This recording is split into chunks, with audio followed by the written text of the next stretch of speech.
হ্যাঁ, দেখতে পাচ্ছ আশা করি। আগের দিন আমরা যেখানে শেষ করেছিলাম সেটা হচ্ছে টেবিল অফ কন্টেন্ট, কিভাবে টেবিল অফ কন্টেন্ট ক্রিয়েট করতে হয়। এবং স্যার হ্যাঁ বলো। স্যার আপনি কি এখন এমএস ওয়ার্ড স্ক্রিনটা খুলেছেন? আমরা তো সেটা দেখতে পাচ্ছি না। এমএস ওয়ার্ড স্ক্রিন দেখতে পাচ্ছ না? না কি বললো, সবাই কি তাই দেখতে পাচ্ছ না? দেখা যাচ্ছে না। স্যার তো দেখা যাচ্ছে না। স্যার তো দেখা যাচ্ছে না।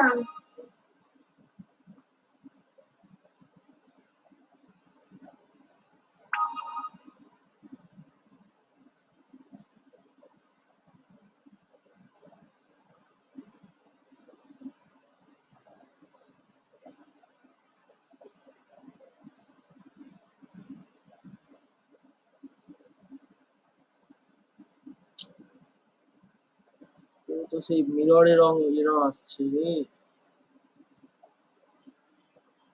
কি করেছি নেটওয়ার্ক।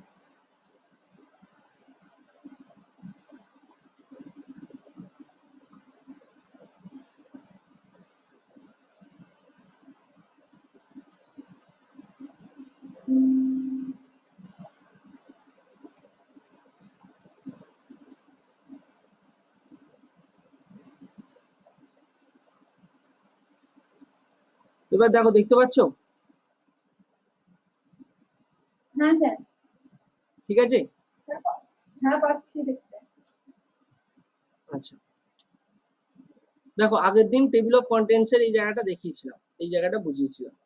আজকে ফুড নোটস এর পার্টটায় আসি। ফুড নোটস জিনিসটা কি? ফুড নোটস মানে হচ্ছে, ফুড মানে কি নিচে, আর নোটস মানে কোনো কিছু নোটস তুমি লিখে রাখছো সেই জিনিসটা। ঠিক আছে, আমরা আগে একটা কোনো কিছু নিয়ে নিই। ধরো আমি একটা তৈরি করছি চ্যাপ্টার নাম, সাপোজ দিয়েছি, ধরো এখানটা আমি লিখছি, একটা বড় ফোন নিয়ে নিই।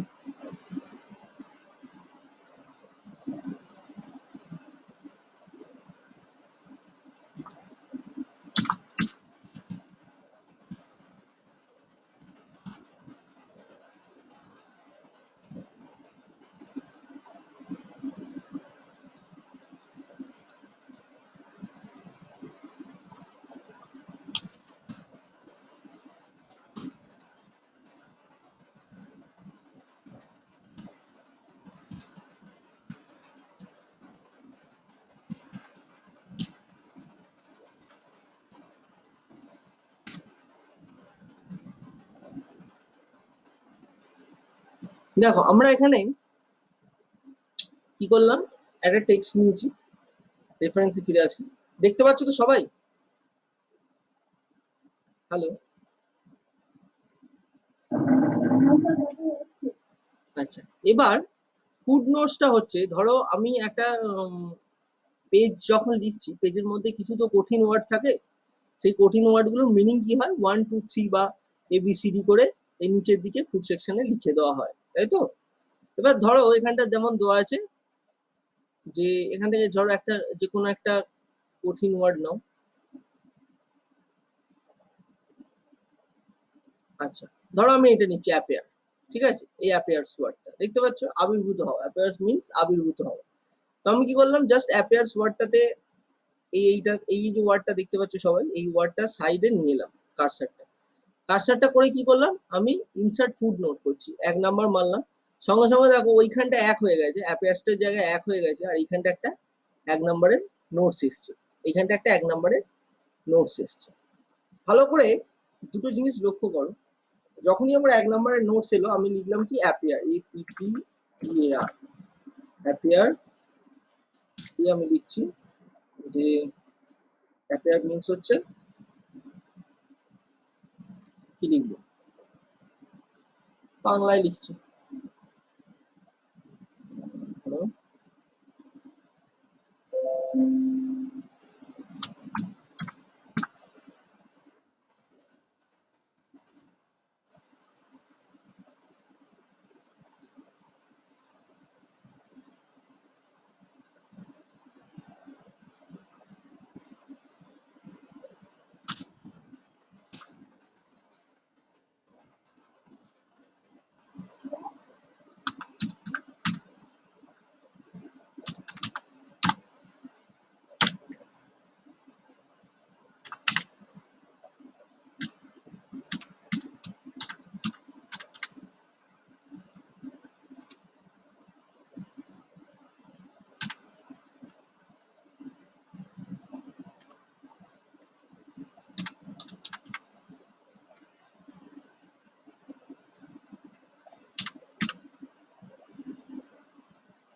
আচ্ছা,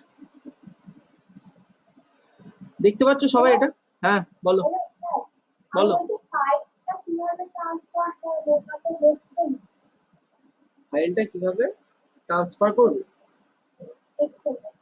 ফোনটা তুমি অ্যান্ড্রয়েড ফোনটা ওই তোমার ডেটা কেবল দিয়ে ফোনে এই কম্পিউটারে ইনসার্ট করেছো ডেটা কেবলটা? হ্যাঁ, তারপর ফোনে ওই ওই নোটিফিকেশন বারটা নামিয়ে ওখানে দেখো ওই একটা অপশন পাবে তোমার, ফাইল এর অপশন পাবে, ফাইল শেয়ারিং এর অপশন পাবে। ওটা তুমি তোমার ফোনে আগে নাও, ফোনে যে কোনো জায়গায় নাও, একটা ডাউনলোড বা যে কোনো ফোল্ডারে নাও যেটা তোমার দেখতে সুবিধা হবে।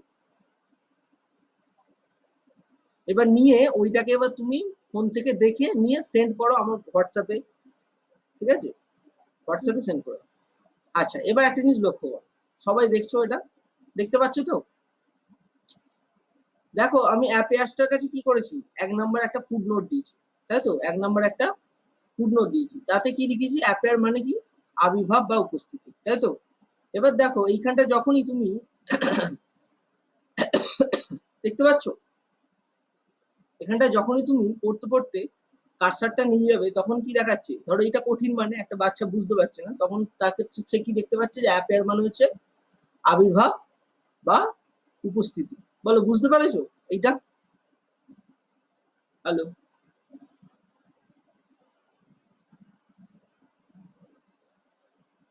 তোমরা কি দেখছো না নাকি? কেউ কোনো উত্তর নেই। শুনতে পাওয়া যাচ্ছে? বলছি দেখতে পাচ্ছ? হ্যাঁ স্যার, দেখতে পাচ্ছি। হ্যাঁ, এই জিনিসটা বোঝা গেছে যেটা দেখালাম আমি এক্ষুনি? হ্যাঁ আচ্ছা, অ্যাপেয়ার, দেখো এখানে আমি কি করেছি, অ্যাপেয়ার জাস্ট এর নিচে এর পাশে একটা কি করেছি, এই পার্টিকুলারলি ওয়ার্ডটার শেষে আমি কি করেছি, একটা ফুড নোট নিয়েছি, ইনসার্ট ফুড নোট মেরেছি, এ হয়ে গেছে 1 নাম্বার, গিয়ে গেছে অ্যাপেয়ার। এবার ধরো এই কোলাপস ওয়ার্ডটা কেউ জানে না, ধরো বাংলা মানেটা তুমি লিখে দিতে চাইছো, তাহলে আমি কোলাপসের জায়গায় কি করলাম, কোলাপসের জায়গায় কি করলাম, ইনসার্ট ফুড নোট। দেখতে পাচ্ছ, ইনসার্ট ফুড নোট, বা অল্ট কন্ট্রোল এফ মারলেও হয়, alt control F, alt control F, ঠিক আছে? 2 নম্বরে চলে এসছে, দেখো 2 নম্বরে আমি কি লিখছি, 2 নম্বরে আমি লিখছি collapse, COLLAPS, COLLAPS, collapse. Collapse মানে আমি কি লিখছি, যে ধ্বংস। কোলাপস মানে আমি কি লিখছি, ধ্বংস, ঠিক আছে? শেষ হয়ে যাওয়া, শেষ, ঠিক আছে? বা কোলাপস মানে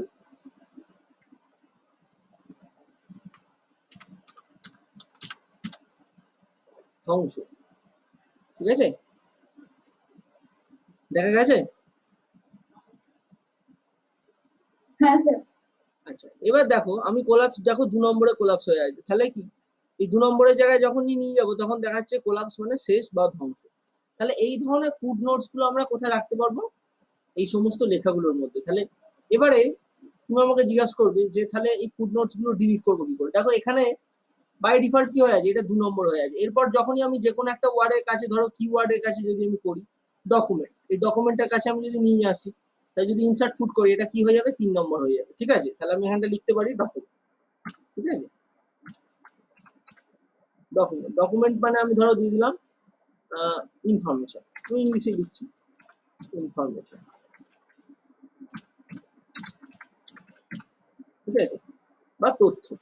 তাহলে যখনই 3 নম্বরের কাছে নিয়ে আসবে তখনই কি দেখাবে, ডকুমেন্ট মিনস ইনফরমেশন, মানটা কি হয়েছে? ও হ্যাঁ, ঠিক আছে, ইনফরমেশন, ঠিক আছে? ইনফরমেশন দেখিয়ে দিচ্ছে। এবার এবার ধরো তোমার কোনো একটা ফুড নোটস ডিলিট করতে হবে, সাপোজ ধরো এই 1 নম্বর ফুড নোটটা তোমার দরকার নেই, বা 3 নম্বর, ধরো 1 নম্বর ফুড নোটটা তোমার দরকার নেই, তাহলে তুমি কি করবে, ডিলিট কি এখান থেকে করবে? না, ডিলিট করতে গেলে আমার করতে হবে, ডিলিট হচ্ছে আমি এই 1 নম্বর যে লেখাটা আছে না, 1 নম্বর যে লেখাটা আছে সেই লেখাটাকে খালি একটাকে ডিলিট করে দেবো, ঠিক আছে? এটাকে আমি ডিলিট করে দেবো। সঙ্গে সঙ্গে দেখো ডিলিট করার সঙ্গে সঙ্গে দেখো কোলাপসটা হয়ে গেছে 1 নম্বর, ডকুমেন্টসটা হয়ে গেছে 2 নম্বর, তাহলে অ্যাপিয়ারটা চলে গেছে। অ্যাপিয়ারটা কি হয়ে গেছে, চলে গেছে। বলো, বুঝতে পেরেছো এইটুখানি? তাহলে ফুড হ্যাঁ নোট, স্যার। হ্যাঁ ফুড নোট ইনসার্ট করা আর আউট করা দেখে নিয়েছো। এবার একটা জিনিস দেখো, এখানে আছে ইনসার্ট ফুড নোট, তারপর একটা আছে দেখো ইনসার্ট এন্ড নোট। এবার আমাকে একটা কথা বলো, ইনসার্ট ফুড নোট আর এন্ড নোট মধ্যে ডিফারেন্সটা কি? এন্ড নোট হচ্ছে ডকুমেন্টসটা যেখানে শেষ হয়েছে। ধরো সাপোজ ধরে নাও এই ডকুমেন্টসটা শেষ হয়েছে ধরো এইখানটা, এই ডকুমেন্টসটা শেষ হয়েছে কোথায়, ধরো এইখানটা, এই জায়গাটা শেষ হয়েছে তো। আর এই পেজটা শেষ কোথায়, পেজটা শেষ কোথায় বলো? পেজটা শেষ হচ্ছে একদম নিচেটা, দেখতে পাচ্ছ? ফুটনোট মানে হচ্ছে নিচের পরে যাবে, নিচের পরে। কি বললাম? ফুটনোট মানে হচ্ছে নিচের সেকশনটা। ধরো যে কোনো একটা জায়গায় ফুটনোট করছো, ধরো তুমি, আমি দেখাতে চাইছি যে রিমেম্বার, এই রিমেম্বার মানেটা আমি ফুটনোট আনতে চাইছি। এবার ফুটনোট আমি চাইছি না, আমি কি করছি, ইনসার্ট এন্ড নোট করছি। এন্ড নোট আর ফুটনোট হচ্ছে একই জিনিস, দুটো একই জিনিস। ফুটনোটটার মানে হচ্ছে একদম পার্টিকুলার ওই ডকুমেন্টের এন্ডে চলে যাবে, এন্ড মানে ওই পেজটার এন্ডে যাবে, একদম নিচের দিকে আসবে এইখানটা ফুটনোট। মাউসটা দেখতে পাচ্ছ আমার? আর এন্ড নোট মানে হচ্ছে যে ডকুমেন্টস এর আমার লেখাটা যেখানে শেষ হয়েছে, এই দেখো ডিভাইস লেখাটা কোথায় শেষ হয়েছে, এইখানটা শেষ হয়েছে তো, এই জায়গাটা। তারপরে ঠিক করবে, দেখো আমি দেখে দিলেই বুঝতে পেরে যাবে তুমি। ধরো আমি এই ডকুমেন্টসটার এখানটা আমি কি করছি, একটা ইনসার্ট এন্ড নোট মারলাম। দেখো কোথায় পড়লো, দেখো এন্ড নোটটা, এন্ড নোটটা কোথায় পড়লো দেখেছো? আমি লিখছি ডকুমেন্ট মানে ইনফরমেশন। এবার দেখো ডকুমেন্ট মানে হচ্ছে ইনফরমেশন, এখানেও দেখাচ্ছে ডকুমেন্ট মানে ইনফরমেশন, ফুড নোটেও দেখাচ্ছিল। তাহলে এইবার আমাকে একটা জিনিস বোঝার চেষ্টা করো, দেখো ডকুমেন্ট আমি যখন এন্ড নোট মারলাম তখন সে কোথায় এলো, যেখানটা আমার লেখা শেষ হয়েছে, যেখানটা আমার লেখা শেষ হয়েছে। ধরো সাপোজ আমি যদি এই মাঝখানে প্যারাটা উড়ে দিই, দেখো কি হলো, এন্ড নোটটা কি হলো, উঁচুতে উঠে গেল, এন্ড নোটটা উঁচুতে উঠে গেল। কিন্তু ফুড নোটের ক্ষেত্রে কিন্তু সেটা হবে না। দেখো এবার দেখো ফুড নোটটা ডিফারেন্স, আমি কিওয়ার্ডের ওপর একটা ফুড নোট আনছি, ইনসার্ট ফুড নোট। দেখো ফুড নোটটা কোথায় হচ্ছে, দেখো ভালো করে লক্ষ্য করো, ফুড নোটটা কোথায় হচ্ছে, কিওয়ার্ড 3 নম্বর ফরমেশন, কিওয়ার্ড 3 নম্বর ফরমেশনে ফুড নোটটা আমি দিচ্ছি কিওয়ার্ড। আচ্ছা আমাকে কেউ বলতে পারবে কিওয়ার্ড কেন 3 নম্বর হলো?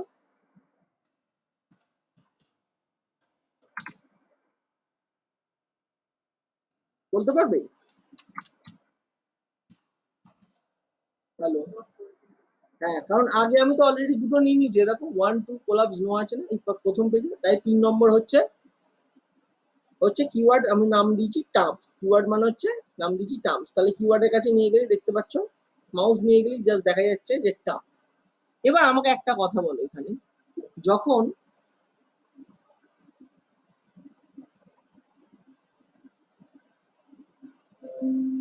যখন এই ডকুমেন্টস ইনফরমেশন, এটা হচ্ছে একটা এন্ড নোট আর এটা হচ্ছে একটা ফুড নোট। এবার দুটোর মধ্যে ডিফারেন্সটা কি আমাকে একটুখানি বলো, কে কি বুঝেছো দেখি। আমি যে বললাম এক্ষুনি দুটোর মধ্যে ডিফারেন্সটা কোথায়, কে কি বুঝেছো দেখি। স্যার বলবো? না অন্য কেউ, তুমি তুমি দাঁড়াও, তুমি শেষে বলবে। আচ্ছা অন্য কারোর মুখ থেকে শুনতে চাইছি, বলো কে কি বুঝলে। অতিথি বলো।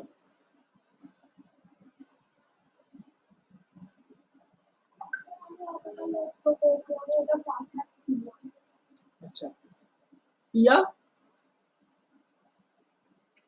যেটা এলো ওটা হচ্ছে যে শেষ হয়েছে যেটা তার নিচে, আর নোটটা হচ্ছে পুরো টোটাল পেজের নিচে। বুঝতে পারা যায়, টোটাল পেজের নয়, ওই পার্টিকুলার পেজ, ভালো করে জিনিসটা হ্যাঁ, লক্ষ্য ওই করো। পার্টিকুলার হ্যাঁ পেজের। ধরো এই পেজটার আমি কোথাও ফুটনোট দিচ্ছি, তাহলে এই পেজটার শেষে গিয়ে এইখানটা আসবে, ঠিক আছে? শেষ যেখানে হয়েছে, এই যে শেষ হয়েছে, এই যে দেখতে পাচ্ছ বটম মার্জিন, বটম মার্জিন যদি আমি তুলে দিই তাহলে ফুটনোটটা উপরে দিকে উঠে যাবে। বটম মার্জিন যেখানে এন্ড হয়েছে ঠিক তার নিচে হবে ফুটনোট। আর ডকুমেন্টের লেখা এই পার্টিকুলার পেজটায় ধরো যতটুকু লেখা আছে সেই লেখাটা যেখানে শেষ হয়েছে ঠিক তার নিচে থেকে আরম্ভ হবে এন্ড। এন্ড মানে হচ্ছে just to end of the document, just to end of the, কি বলবো, রাইটিং এরিয়া, যতটুকু রাইটিং এরিয়ার এন্ড হয়েছে সেখান, তার নিচে থেকে আরম্ভ হয় এন্ড নোট। আর ফুড নোট মানে হচ্ছে, ঠিক আছে, একদম নিচে। অনেক সময় ইন্টারভিউ বোর্ডে এটা কোশ্চেন করে, তোমরা ওয়ার্ড জানো? প্রথম প্রশ্ন, হ্যাঁ স্যার জানি। আচ্ছা বলো দেখিনি ইনসার্ট ফুড নোট কোথায় লেখা হয়? ম্যাক্সিমাম হা হা ম্যাক্সিমাম পাবলিক হা করে থাকে, কারণ ফুড নোট এন্ড নোট সম্বন্ধে খুব মাইনার, মানে খুব কম জায়গাতে এই জিনিসগুলোকে মাইনরিটির সঙ্গে বোঝানো। এই দুটো জায়গা তো বুঝতে পারা গেছে তো। এরপর আমি আসছি, দেখো নেক্সট ফুড নোট যখনই বলবে, নেক্সট ফুড নোট দেখিয়ে দেয় যে কোথায় নেক্সট ফুড নোট আছে। নেক্সট এখানে আমি যদি ক্লিক করি, দেখো প্রিভিয়াস ফুড নোট কোথায় ছিল, প্রিভিয়াস ফুড নোট ছিল কিওয়ার্ড জায়গাটা। আমি একটু বড় করে নিই তাহলে তোমাদের বুঝতে সুবিধা হবে। ধরো ফুড নোট কোথায় কোথায় দেওয়া আছে, তুমি চোখে তো এমনি চোখে তো এরকম স্ক্রল ডাউন করলে তো দেখা যায় না অ্যাজ ইউজুয়ালি।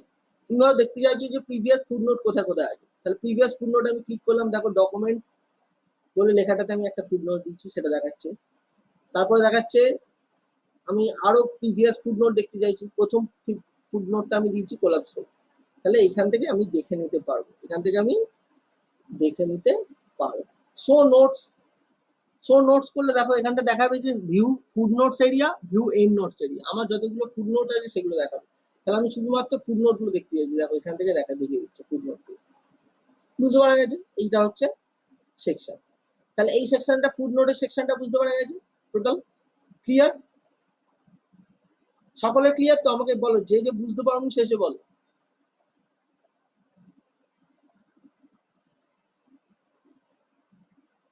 যারা যারা বুঝতে পারোনি বলো আমাকে।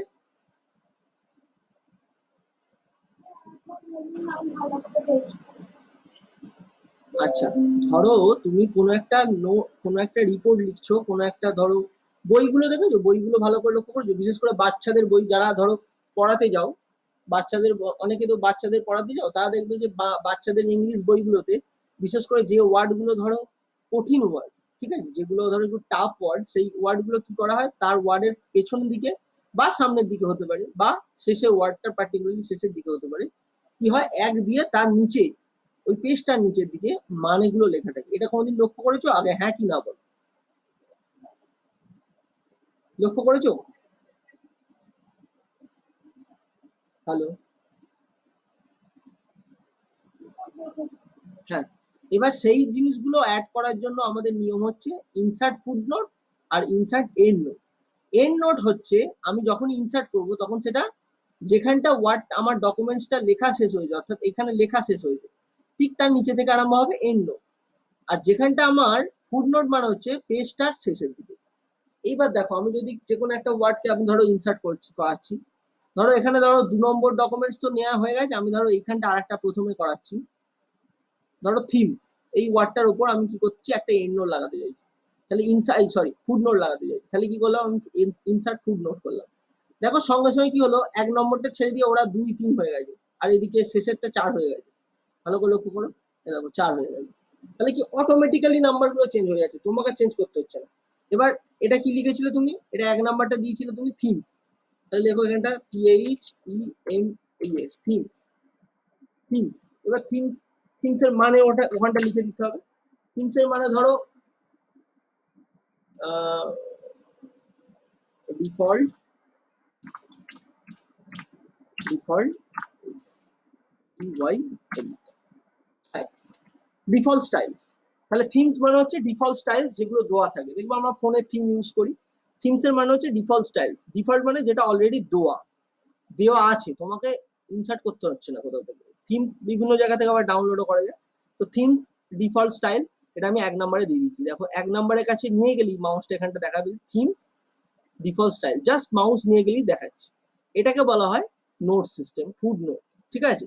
আর যদি আমি এটাকে ইনসার্ট, এবার দেখো এটাকে যদি আমি এই ডিজাইনটাকে এবার ধরো আমি এন্ড নোট করছি, এন্ড নোট দিতে চাই, তাহলে আমি ডিজাইনটার কাছে নিয়ে এলাম, ইনসার্ট এন্ড নোটে মারলাম।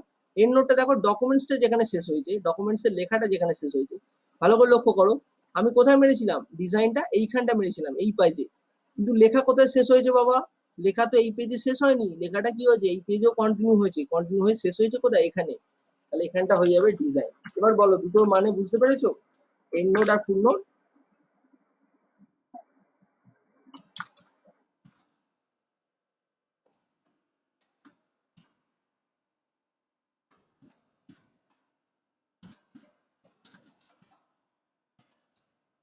স্টাইলস অর থিমস, ঠিক আছে, স্টাইলস অর থিমস।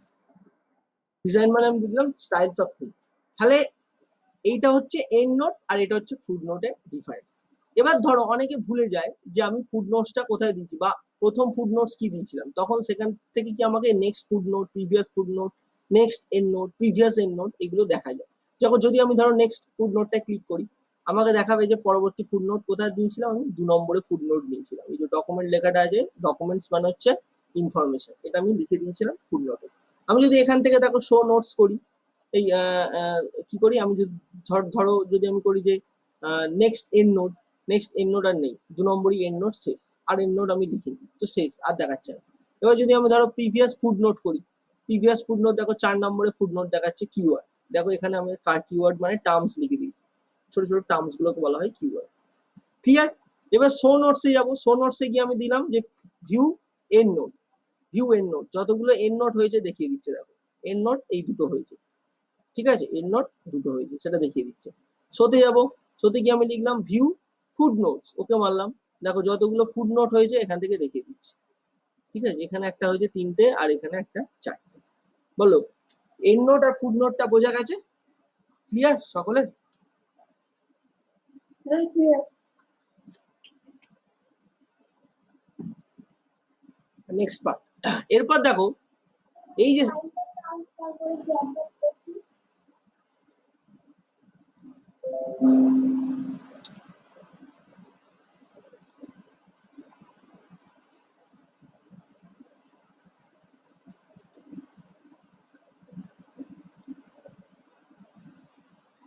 হ্যাঁ হয়ে গেছে।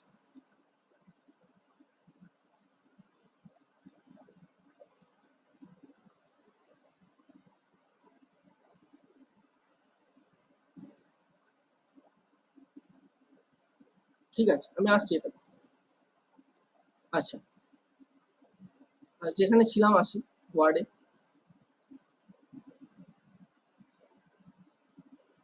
হ্যাঁ, যেখানটা ছিলাম, তো দেখো insert food notes clear, total clear, ঠিক আছে।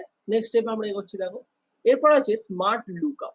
স্মার্ট লুকআপ, এই যে সেকশনস এরিয়াটা, এই সেকশনটা মেবি তোমরা ওয়ার্ডে নাও পেতে পারো, তোমাদের যে ওয়ার্ড ইউজ করছো বা অফিস যে প্যাকেজটা আছে সেটা নাও থাকতে পারে, 2016-তে আছে, বাট 2007-এ একদমই নেই। এইটা হচ্ছে রিসার্চ এরিয়ার জন্য। স্মার্ট লুকআপটা দেখো এখানে একটা কি আছে, বলছে learn about text, you select sing definition, images, other result, various online sources, বিভিন্ন অনলাইন সোর্সেস থেকে তুমি দেখতে পারো। ধরো তুমি এটাকে ক্লিক করলে,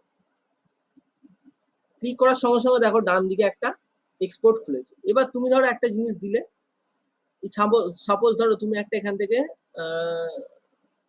কোন একটা ওয়ার্ডকে চুজ করো, কোন একটা ওয়ার্ডকে, কোন একটা ওয়ার্ড ধরো ডকুমেন্ট, না থিমস, এই থিম লেখাটাকে চুজ করলাম আমি, স্মার্ট লুকআপে ক্লিক করলাম। দেখো থিম মানে কি দেখিয়ে দিচ্ছে, দেখো থিম মানে হচ্ছে the subject that talk pieces of writing a person's thought exhibitions topic, verb formation দেখিয়ে দিয়েছে। উইকিপিডিয়া থিম মানে হচ্ছে ন্যারেটিভ, থিমস মানে এইগুলো, ওয়েব সার্চ করেছে সেখান থেকে থিমস মানে এইগুলো পেয়েছে। এবার থিমস মানে তুমি দেখো এখানে মেরিয়াম ওয়েবসাইট ডিকশনারিতে কি বলা আছে সেটাও এখানটা ক্লিক করলেই সঙ্গে সঙ্গে ওয়ার্ড খুলে যাবে, এই মানে তোমার ব্রাউজার খুলে যাবে, ব্রাউজার খুলে দেখো মেরিয়াম ওয়েবসাইট ডিকশনারিতে বলা আছে থিমস মানে হচ্ছে a subject or topic of discourse or of artistic representation, মানে হচ্ছে একটা টপিক যেটা ডিসকোর্স করে আর্টিস্টিক রিপ্রেজেন্টেশন, ঠিক আছে, এটার মানে হচ্ছে থিম। তাহলে তুমি ধরো কোনো ওয়ার্ড, কোনো মিনিং, তার ধরো কোনো মিনিং জানো না, বা ধরো এমন একটা ওয়ার্ড আছে যেটা তুমি নেট থেকে সার্চ করতে চাইছো, তাহলে তোমরা কি করো, তোমরা জাস্ট সেটাকে কপি করে নেটে গিয়ে সেটাকে পেস্ট করে সার্চ করো, তাই তো। কিন্তু সেই জিনিস, হ্যাঁ বলো। বলছি স্মার্ট লুকআপ যেটা দেখালেন ওটা কি মানে কম্পিউটারে নেট থাকলে তবেই হবে তো? এক্স্যাক্টলি, কম্পিউটারের সঙ্গে যদি নেট সেট আপ থাকে তবেই হবে, কারণ এটা তো তোমার নেটে, এটা তুমি নেট থেকে সার্চ করছো, এটা ওয়েবে সার্চ করছো জিনিসটা, ঠিক আছে। ধরো এই এমবেড, এমবেড মানে তুমি জানো না, ঠিক আছে, এমবেড, তাহলে তুমি এমবেডটাকে সিলেক্ট করলে, জাস্ট এমবেডটাকে সিলেক্ট করলে, এটা শুধু তুমি ওয়ার্ডের ক্ষেত্রে বলছি না, ভালো করে লক্ষ্য করো, ওয়ার্ডের ক্ষেত্রে নয়, ধরো কোনো পিকচার্স, ঠিক আছে, সেই পিকচারটাকেও সিলেক্ট করতে পারো। ধরো কোনো অন্য রকমের ভাষা আছে, চাইনিজ ল্যাঙ্গুয়েজ, যে কোনো রকমের ভাষা, কোনো গান হতে পারে, কোনো মিউজিক হতে পারে, কোনো যা খুশি অডিও ট্র্যাক, ভিডিও ট্র্যাক, যা খুশি হতে পারে, সেগুলোকে সিলেক্ট করে জাস্ট আমি দেখতে চাইছি, ঠিক আছে, যেটা কি। তাহলে আমি এমবেডটার মানে জানি না, এমবেডটার মানে আমি জানি না, তাহলে আমি এটাকে জাস্ট সিলেক্ট করলাম, করে আমি স্মার্ট লুকআপে দেখছি যে এটা কি। স্মার্ট লুকআপ আর কিছু নয়, জাস্ট ওটাকে নেটে সার্চ করা। নেটে সার্চ করার সঙ্গে সঙ্গে দেখো ডান দিকে লোডিং দিচ্ছে এবং বলে দিল যে এটা এমবেড, এর উচ্চারণটাও বলে দিচ্ছে। দেখো Embed. আমি যদি এটাতে ক্লিক করি তাহলে এমবেড এর Embed. মানেটা বলে দিচ্ছে। এবার যদি ডেফিনেশন দেখি এমবেড এর মানের ডেফিনেশনটাও বলে দিচ্ছে। Embed. ঠিক আছে, তো এটা হচ্ছে এর সিস্টেম। এর নাউন ফর্ম বলে দিয়েছে, এর ভার্ব ফর্ম বলে দিয়েছে। এমবেড, এবার এমবেডে কি কি এসছে দেখো, আরো সার্চে এসছে। এমবেডিং উইকিপিডিয়াতে দিয়েছে। ওয়েব উইজেটস, উইজেটস এর মধ্যেও উইকি এমবেড পড়ে। ঠিক আছে, এমবেড ডেফিনেশনস মেরিয়াম ওয়েবস্টার ডিকশনারিতেও দিয়েছে। মেরিয়াম ওয়েবস্টার ডিকশনারি একটা বিখ্যাত ডিকশনারি, তোমাদের যদি আইডিয়া না থাকে আমি বলে দিই। যেমন অক্সফোর্ড ইংলিশ ডিকশনারি, এরকম বিভিন্ন রকমের ভাষার ডিকশনারি আছে, বিভিন্ন রকমের ভাষার এনসাইক্লোপিডিয়া আছে। ঠিক আছে, সেগুলো থেকে ব্যাকগ্রাউন্ড ইনফরমেশন আমরা পাই। ডিকশনারি জন্য কি শুধুমাত্র আমরা ডেফিনেশন বা ছোট ইনফরমেশনকে পাওয়ার জন্য, ঠিক আছে, বা তার ফরমেশনস গুলো জানার জন্য, তার এথিমোলজি জানার জন্য। ওয়ার্ডের বিভিন্ন রকম এথিমোলজি, এথিমোলজি মানে হচ্ছে সেটা কোত্থেকে সৃষ্টি হয়েছে, কোন ভাষা থেকে সৃষ্টি হয়েছে। ঠিক আছে, যেমন তোমরা একটা জিনিস ছোট্ট উদাহরণ দিই আমি, যেমন গ্রাস। গ্রাস মানে কি? গ্রাস মানে কি? ঘাস। স্পেলিংটা মানে GRAS তো, হ্যাঁ হ্যাঁ, ওটা মানে ঘাস। ঘাস। এই ঘাস কথাটা ভাবো তো কোত্থেকে তৈরি হয়েছে জানো কি? এর এথিমোলজি কোনোদিন, প্রত্যেকটা ওয়ার্ড কিন্তু এক একটা জায়গা থেকে এসছে।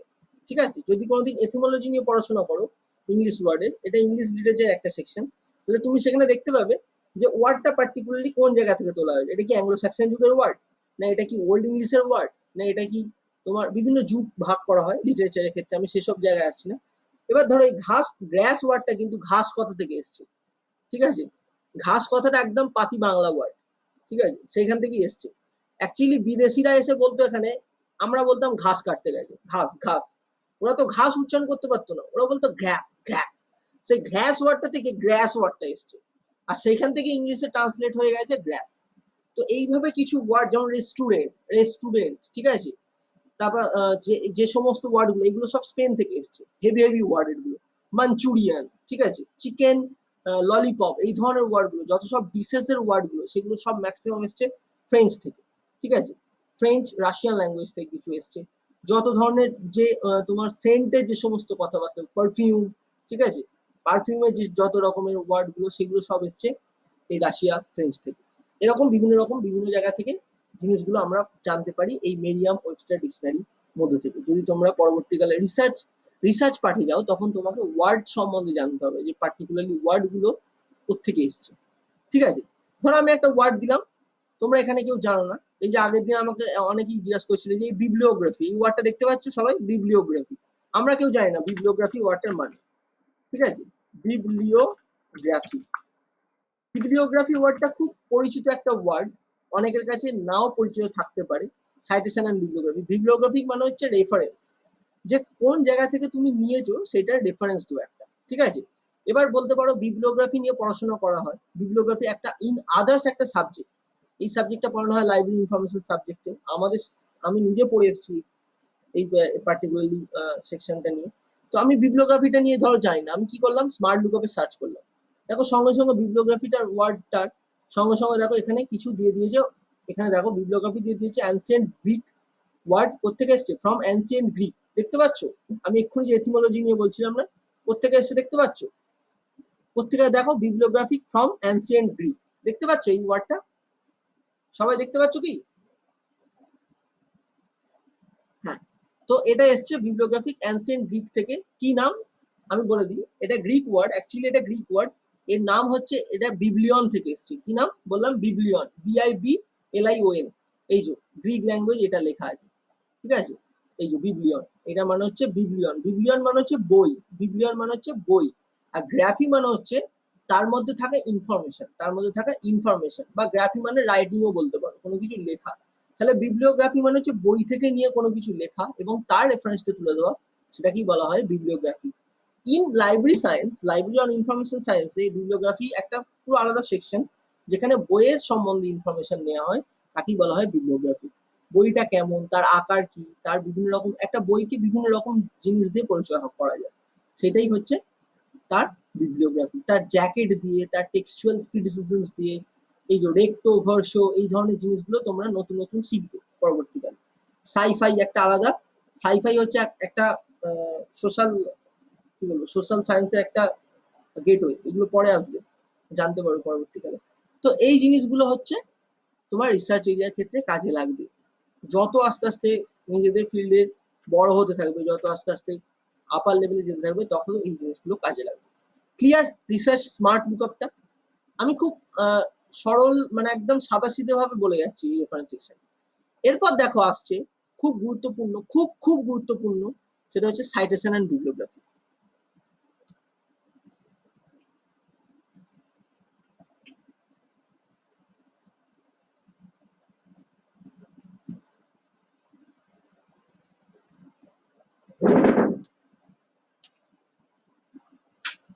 বাইরে লাইটটা জ্বালিয়ে দাও না।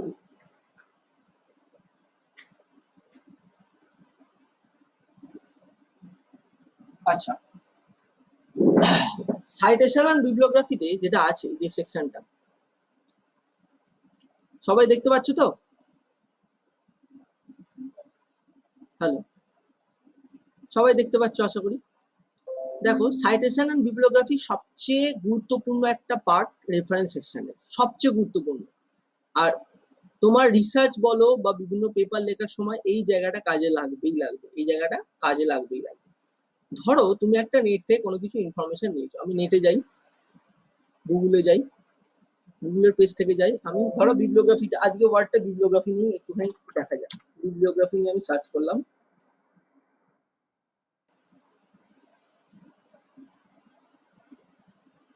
plagiarism.org তে দিয়েছে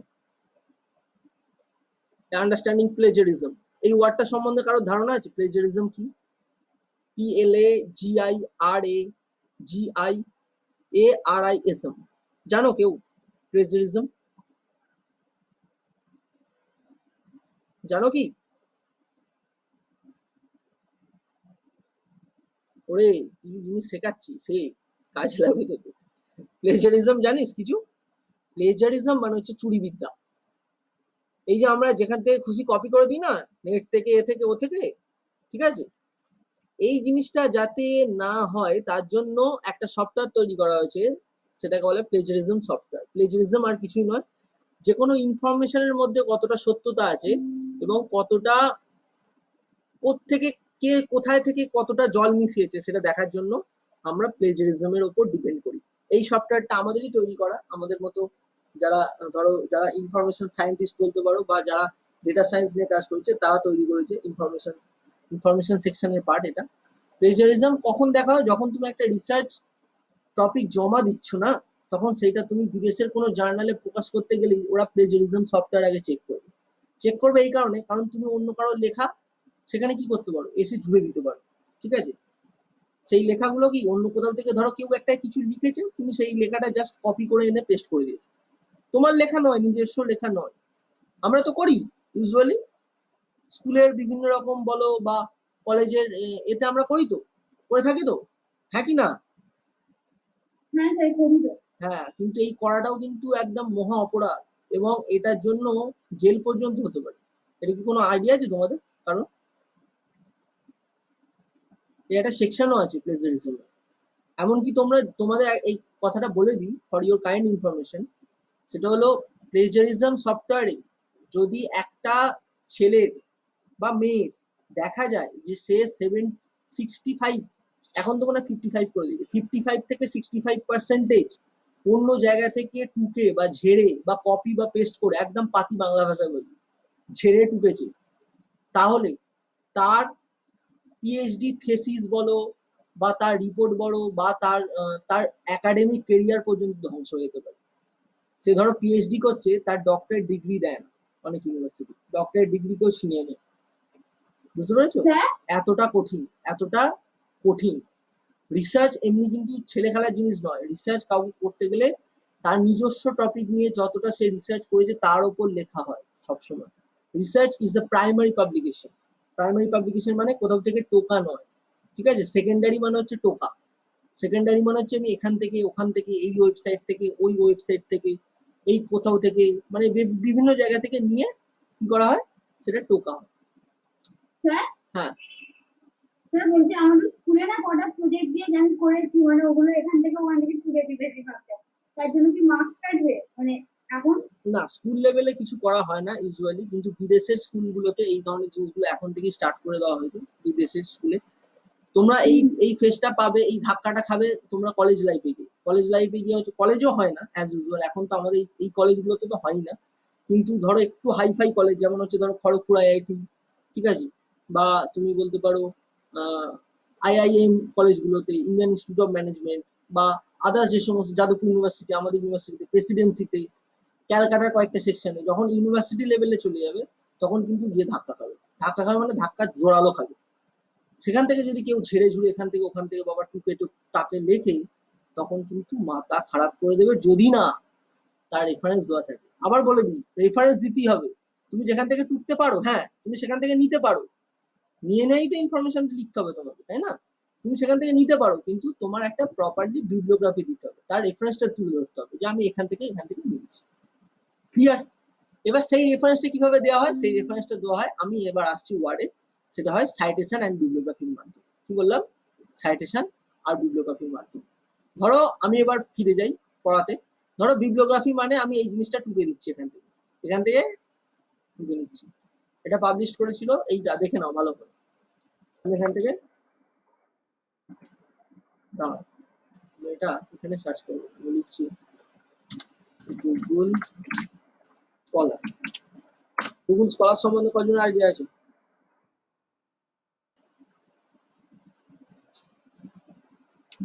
বিবলিওগ্রাফি,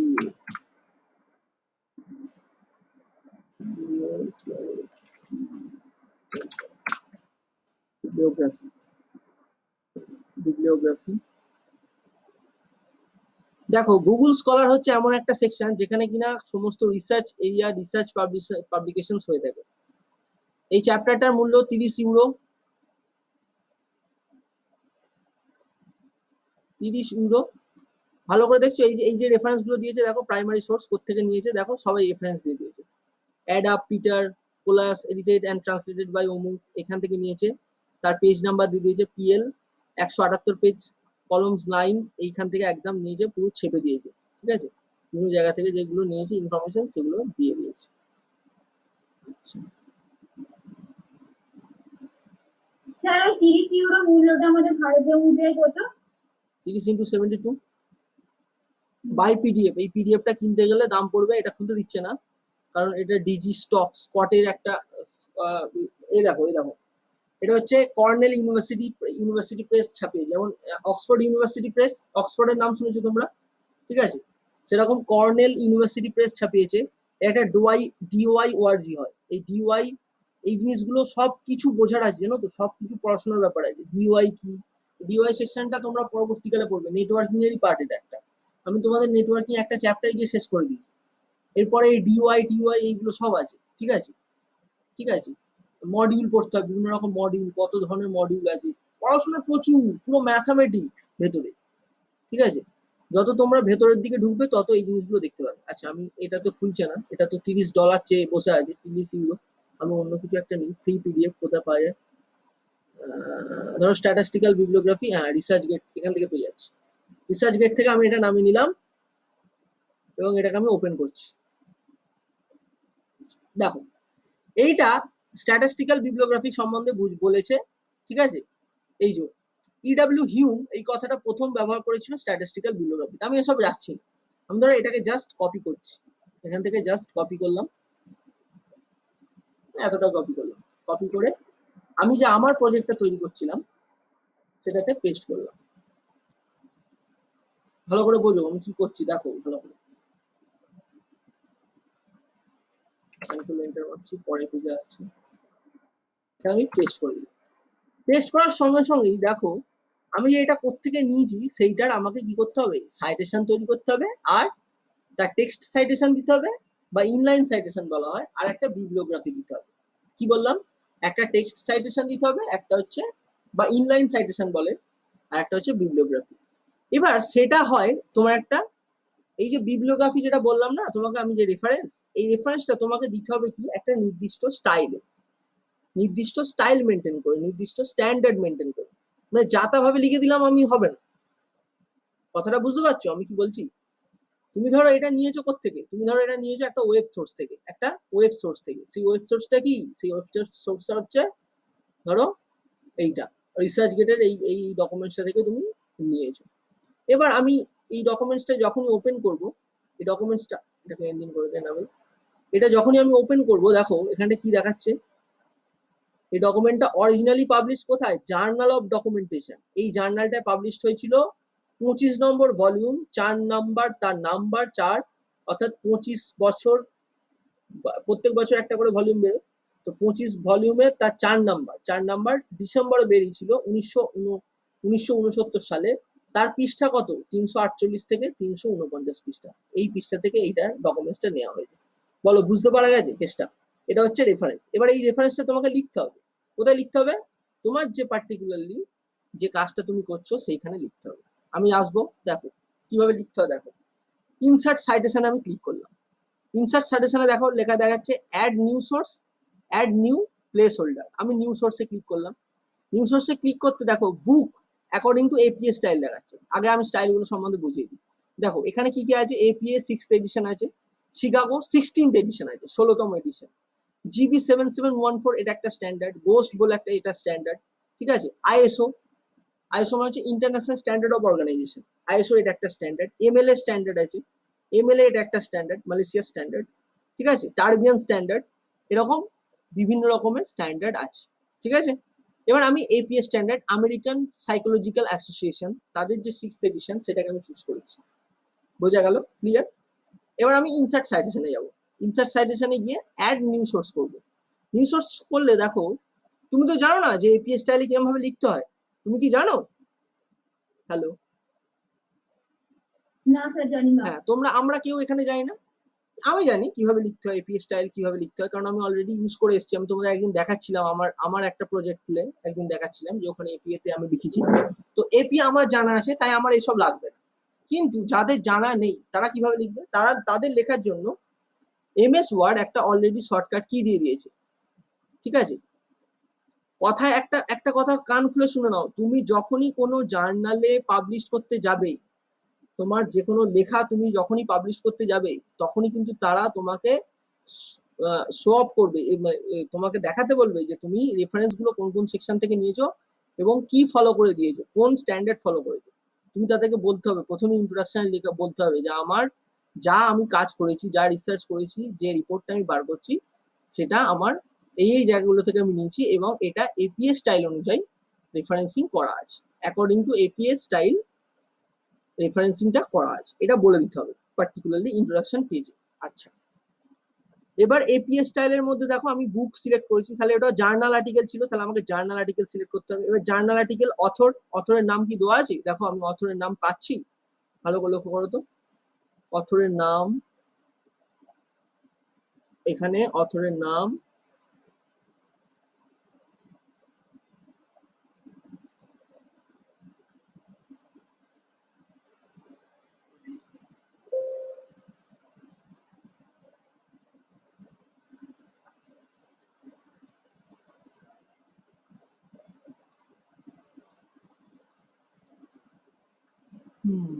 হ্যাঁ অথরের নাম দেখো অ্যালান প্রিচার্ড, বিখ্যাত লোক অ্যালান প্রিচার্ড, ঠিক আছে, ম্যানচেস্টার ইউনাইটেডের লোক অ্যালান প্রিচার্ড। এনার বই আমি প্রচুর পড়েছি, ঠিক আছে। ডকুমেন্ট সায়েন্টিস্ট একজন অ্যালান প্রিচার্ড, তিনি বিবলিওমেট্রিক্স নিয়ে লিখেছিলেন অ্যালান প্রিচার্ডের।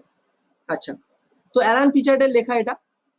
আমি এবার দেখো আমাকে এখানটা লিখতে হবে, তাহলে আমি আমার সেকশনটাতে যাই।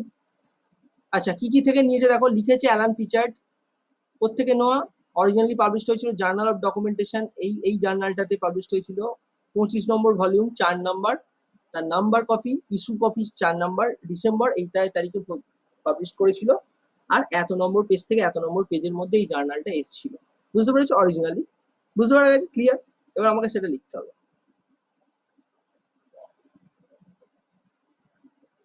ইনসার্ট সাইটেশনে মারলাম, অ্যাড নিউ সোর্সে গেলাম, এখান থেকে জার্নাল আর্টিকেল সিলেক্ট করেছি, আমি লিখলাম। এবার দেখো কিরকম ভাবে লিখতে হয়, এখানে এক্সাম্পল দিয়েছি, কামার জেমস, তাহলে আমাকে লিখতে হবে কি, বা ফার্স্ট লেটার লিখতে হয়, তাহলে আমাকে লিখতে হবে পিচার্ড,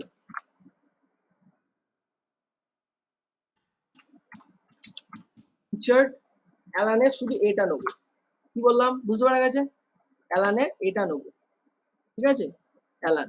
কর্পোরেট অথর নেই, টাইটেল আমি দিলাম, কি লিখেছিল সে, কি নিয়ে লিখেছিল, বিব্লোমেট্রিক্স, BIBLIOMETRICS, বিব্লোমেট্রিক্স নিয়ে লিখেছিল। জার্নাল নেম কি, আমি জার্নাল নেম বললাম, ওখানে লেখা ছিল দেখেছো তোমরা, journal of documentation, JURNAL, journal of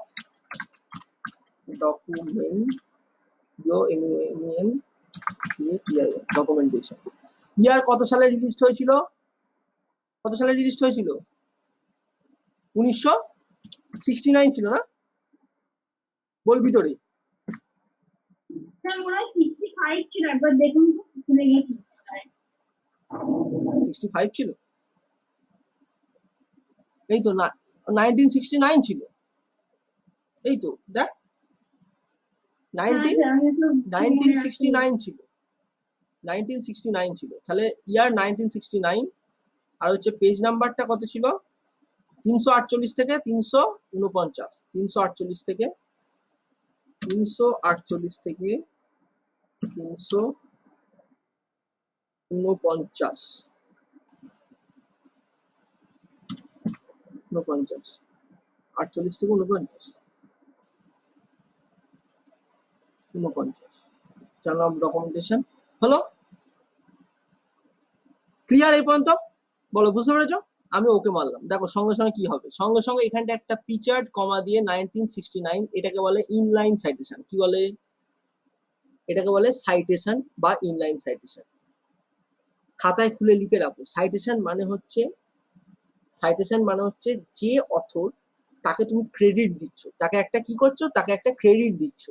এই লেখাটা, এইখান থেকে এই লেখাটা, এটা কিন্তু তোমার লেখা নয়, এটা কার লেখা, এটা ফিচার্ড কমা 1969, এটাকে বলে ইনলাইন সাইটেশন। এবার এই রেফারেন্সটা দিতে হবে, রেফারেন্সটা কোথায় দেবে, রেফারেন্সটা সবার শেষে এসে এইখানটা একটা রেফারেন্স সেকশন তোমাকে তৈরি করতে হবে। ধরো তোমার যেখানটা তোমার মিটে গেল, পরের পেজে আমি আসছি, ঠিক আছে, পরের পেজে আসছি, control enter,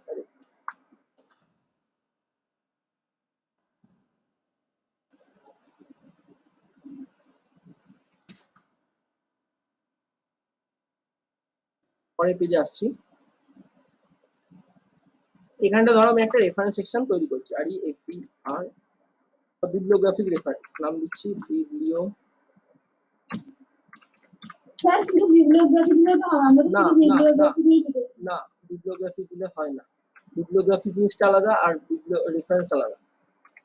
CREPHY, sorry, CREPHY, কি হলো, what happens, BIBLIOGRAPHY,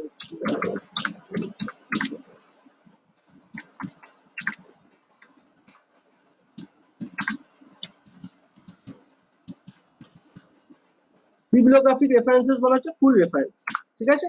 বিবলিওগ্রাফিক রেফারেন্স তোমাকে একটা পেজ করতে হবে, সেখানে এটাকে বড় করতে হবে, এটা বোল্ড করে দাও, এবং এর নিচে এসে তুমি কি করবে, তখন তোমাকে যুক্ত করতে হবে, রেফারেন্সে যাবে, গিয়ে দেখো বিবলিওগ্রাফিতে আসবে, এসে বিবলিওগ্রাফিটা মারলে ইনসার্ট বিবলিওগ্রাফি, কি এলো দেখো, ভালো করে লক্ষ্য করো কি এলো, পিচার্ড কমা দিয়ে এ এলো, ফুল স্টপ হয়ে 1969 যে সালে তৈরি হয়েছে ওটা, ফুল স্টপ দিয়ে হচ্ছে লেখাটার নাম, তার যে আর্টিকেলটার নাম কি ছিল, বিবলিওমেট্রিক্স, সেটা কোন জার্নালে প্রকাশ পেয়েছিল, ডট দিয়ে জার্নালটা দেখো ইটালিক ফরমেশন আছে, ঠিক আছে, আর সেটা কোন পেজে পাবলিশ হয়েছিল এইটা, কিন্তু এটা ফুল এটা এখনো পর্যন্ত শেষ হয়নি, এটা কমা দিয়ে এখানটা হয়ে যাবে, এইটা লিখতে হয় তোমার, যেহেতু ওয়ার্ড, তো ওয়ার্ডে এত ডিটেলসটা দেয় না, এই 25-4টা লিখতে হবে, এবং 25-4টা লিখতে হবে এরম ভাবে, 25টা থাকবে হচ্ছে তোমার ইটালিক ভার্সনে, ইটালিক ফরমেশনে 25 থাকবে, 25, সরি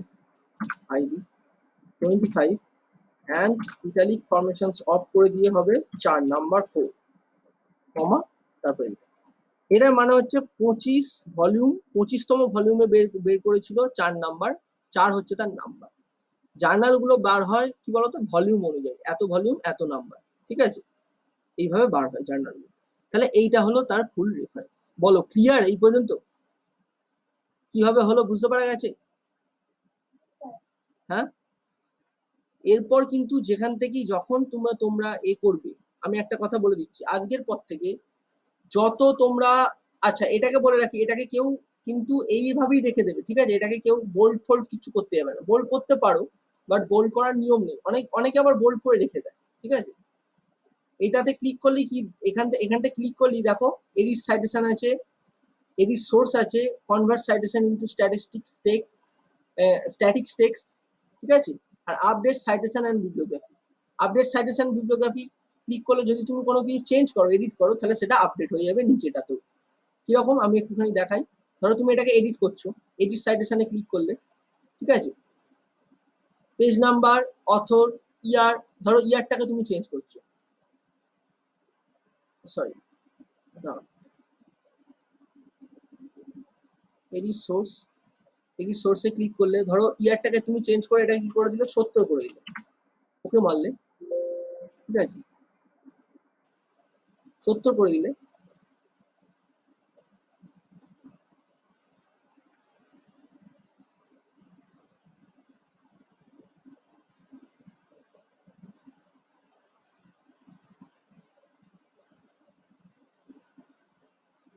কি হলো, what happens, এই যে update citation and bibliography. Update citation and বিবলিওগ্রাফিটা মারার সঙ্গে সঙ্গে দেখো এটা বিবলিওগ্রাফিটা আপডেট নিয়ে নিল, 1970 এসে গেছে। বলো বুঝতে পেরেছো? ক্লিয়ার এই পর্যন্ত? কোনো কিছু চেঞ্জ করতে গেলে ওইখানটা চেঞ্জ করতে হবে। চেঞ্জ করতে হবে কোথায়? এইখানটায় গিয়ে চেঞ্জ করতে হবে। এটার উপর ক্লিক করলে, করে এডিট সোর্সটায় ক্লিক করতে হয়, করলে এই সোর্সটা খুলে যাবে আবার। এবার এখান থেকে তোমরা চেঞ্জ করতে পারো। যেমন এটা 69 ছিল, আমি 69 করে দিচ্ছি, ওকে মারছি। ওকে মারার সঙ্গে সঙ্গে ইয়েস মারবে, এবং এইটাকে গিয়ে কি করবে, আপডেট সাইটেশন এন্ড বিবলিওগ্রাফি, এটা ক্লিক করবে একবার। করার সঙ্গে সঙ্গে দেখো এটা তো আপডেট নিয়ে নিয়েছে। ক্লিয়ার এই পর্যন্ত? ক্লিয়ার সবার? আচ্ছা, আর আজকে এই পর্যন্তই থাকবে নাকি এগোবো, তোমরা বলো।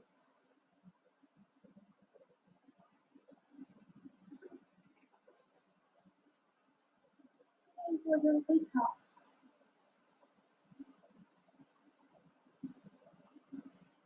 কার কি অভিমত শুনি, বলো এই পর্যন্ত থাকবে নাকি আমি হ্যাঁ, এগোবো? এই পর্যন্তই থাক, আবার তো এক্সেলটাই যাবে, অনেক দেরি হয়ে যাবে। এক্সেল কি আজকে করাবো? হ্যাঁ, করিয়ে দিন না। আচ্ছা, এক্সেলে একটা ছোট্ট জিনিস আজকে দেখিয়ে দিই, যেহেতু ওর থেকে ওটা নিলাম।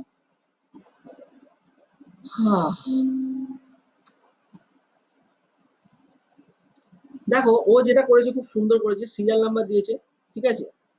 সিরিয়াল নাম্বার দিয়েছে, তার উপর নাম দিয়েছে, কন্ট্যাক্ট গুলো আমি বলেছিলাম, আর ফার্স্ট সেম, সেকেন্ড সেম, এগুলোর উপর ও কি করেছে, একটা করে তোমার কন্ডিশনাল ফরম্যাটিং ইউজ করেছে। প্রত্যেকটা সেকশনে একটা করে কন্ডিশনাল ফরম্যাটিং ইউজ করেছে।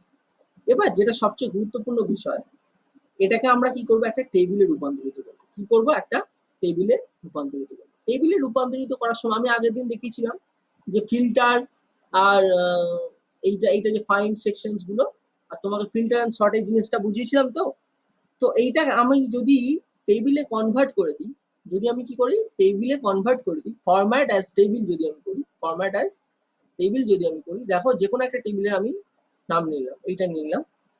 এবার দেখো টেবিলটা ক্রিয়েট করার সঙ্গে সঙ্গে কি দেখাচ্ছে, একটা তোমার এরিয়া দেখাচ্ছে, একটা এরিয়া দেখাচ্ছে, অর্থাৎ আমি কোত্থেকে কতটা নিতে পারি। এই পর্যন্ত আমি নিলাম, এই পর্যন্ত আমাকে টেবিলটা তৈরি করতে দিলাম, ঠিক আছে? ওকে মারলাম। দেখো টেবিলটা করার সঙ্গে হ্যাঁ বলো। হ্যাঁ, বলছি এখানে যে টেবিলটা করেছে না, ওই গ্রেডের জায়গাটা দেখুন ফলস হয়ে আছে কেন? ফলস হয়ে গেছে, ওই নাম্বারটাতে আসেনি, ফেল হয়ে গেছে। আমি আসছি ওটাতে, ও যেটা করেছে আমি সেইটাতে ভুল ধরছি না, আমি জাস্ট তার উপর দেখাচ্ছি। তুমি যেটা দেখাচ্ছে আগে সেটা দেখো, তারপর আমি ওটাতে আসছি। আচ্ছা দেখো, যখনই আমি টেবিলটা করলাম, যখনই কি করলাম, আমি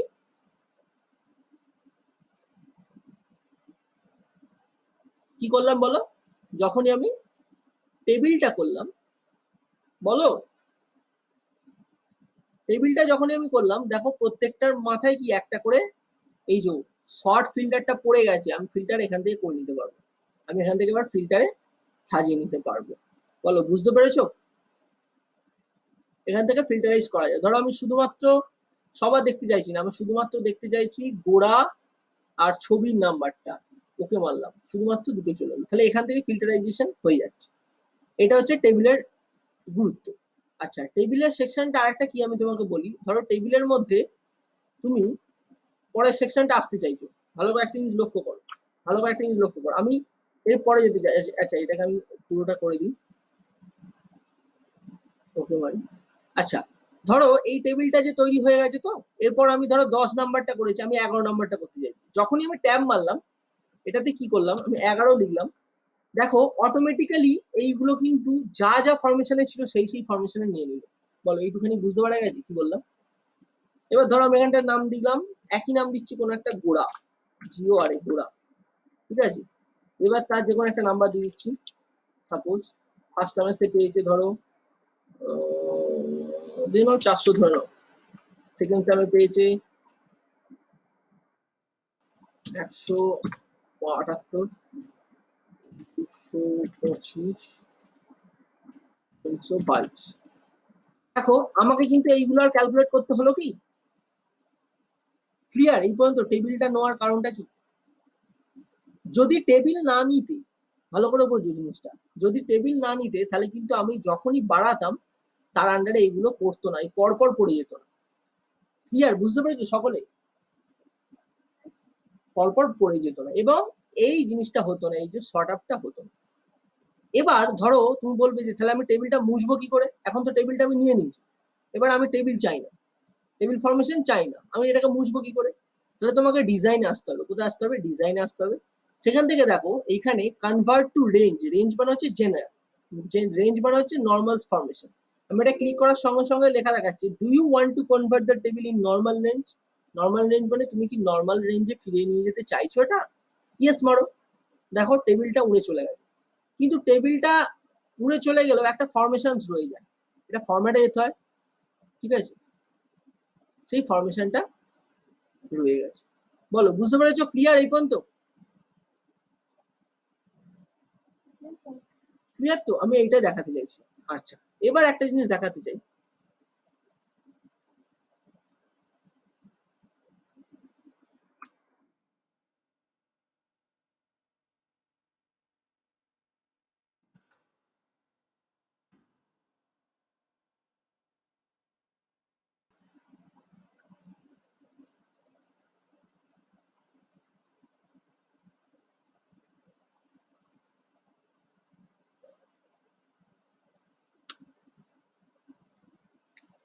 ধরো এদের আমি একটা চার্ট দেখতে চাইছি, গ্র্যান্ড টোটালের চার্ট। তাহলে আমি এটা দিয়ে জাস্ট ক্লিক করবো, ঠিক আছে। কি করব? Insert bar chart, bar chart. এবার দেখো 2D আছে, 3D আছে, আমি একটা 3D বার চার্ট নিলাম। 3D বার চার্ট ক্লিক করার সঙ্গে সঙ্গে দেখো এখানে একটা বার চার্ট খুলে গেছে, এখানটা একটা বার চার্ট খুলে গেছে। সেটাতে কি দেখাচ্ছে ভালো করে লক্ষ্য করো, সেটাতে যেটা দেখাচ্ছে, আচ্ছা টোটালটা বাদ দিই,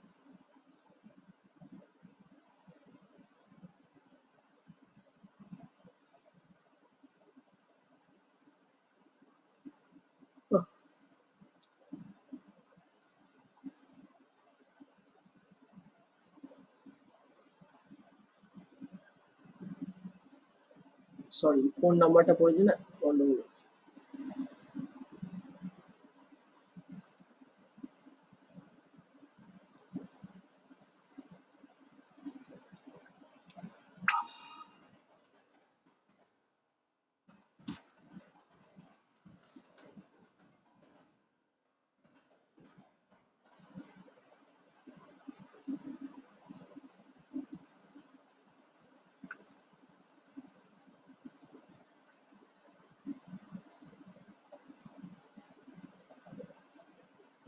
দেখো এই চ্যাট সেকশনে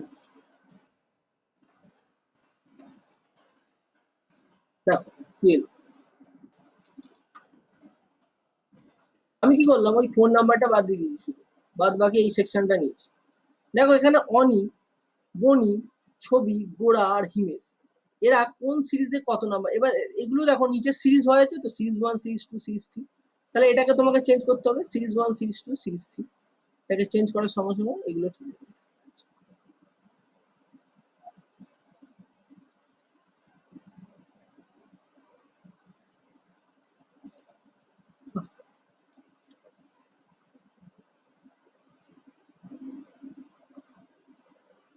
অ্যাড এলিমেন্ট, অ্যাড এলিমেন্ট। এবার অ্যাড এলিমেন্টে তুমি এখান থেকে দেখো অ্যাক্সেস চেঞ্জ করতে পারো, ঠিক আছে, হরাইজন্টাল, ভার্টিক্যাল, হরাইজন্টাল, ভার্টিক্যাল। ঠিক আছে? এখান থেকে অ্যাড টাইটেল এরিয়া করতে পারবো। এই সেকশনসটা আমরা আসবো, অ্যাক্সেস টাইটেল কি হবে না হবে এই জিনিসগুলো আপাতত বুঝে নাও। এরকম ভাবে একটা গ্রাফ এরিয়া তৈরি করতে হয়, যে কোনটা আমি গ্রাফে বুঝতে পারবো বলে। ক্লিয়ার? এবার এর এই সেকশনস গুলো সাবজেক্ট ওয়াইজ নাম দিয়ে দিতে হবে। সিরিজ 1, সিরিজ 2, সিরিজ 3 যেখানটা হয়ে আছে, এখানটা কি করবো আমি সাবজেক্ট এরিয়ায় নামগুলো চেঞ্জ করে দেবো, তাহলেই চেঞ্জ হয়ে যাবে।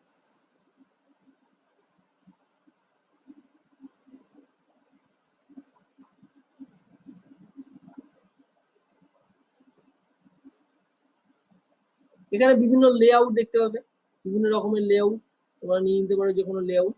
এটা নাম্বার দেখিয়ে দিচ্ছে, এটা এরকম গ্রাফিক্যাল স্কেচ, এটা এরকম ভাবে দেখাচ্ছে।